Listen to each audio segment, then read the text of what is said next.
अस्सलामुअलैकुम सामीन। 7 जुमादा सानी है, 11 जनवरी है। ख़बर का उन्वान है दिल्ली में आज से तमाम प्राइवेट दफ्तर बंद। ख़बर थोड़ी तफसील से सुन लें।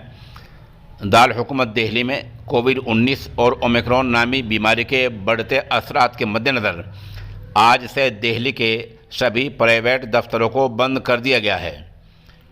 डीडीएम ने आज मंगल के दिन इस मतलब का हुक्मनामा जारी किया है। हालांकि अभी तक दिल्ली में प्राइवेट दफ्तरों में 50% हाजिरी के साथ काम हो रहा था, लेकिन अब हुक्मनामा जारी कर दिया गया है कि ऐसा अब नहीं होगा। तमाम दफ्तर आज से बंद रहेंगे। दफ्तर में जो काम करने वाले मुलाजिमीन अहलकार हैं वो सब घर से ही ऑनलाइन काम करेंगे।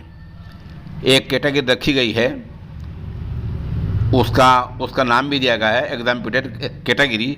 इस ज़ुमरे के दफ्तर, इस कैटेगरी के दफ्तर खुले रहेंगे। उनमें क्या क्या शामिल है? जिन दफ्तरों को छूट दी गई है उन्हें प्राइवेट बैंक, ज़रूरी सर्विस देने वाली कंपनियों के दफ्तर, इंश्योरेंस, मेडिकल कंपनियां, फार्मा कंपनियों के दफ्तर, रिज़र्व बैंक ऑफ इंडिया के ज़रिए नियमित संस्थाएं और सभी नॉन बैंकिंग फाइनेंशियल कॉरपोरेशन।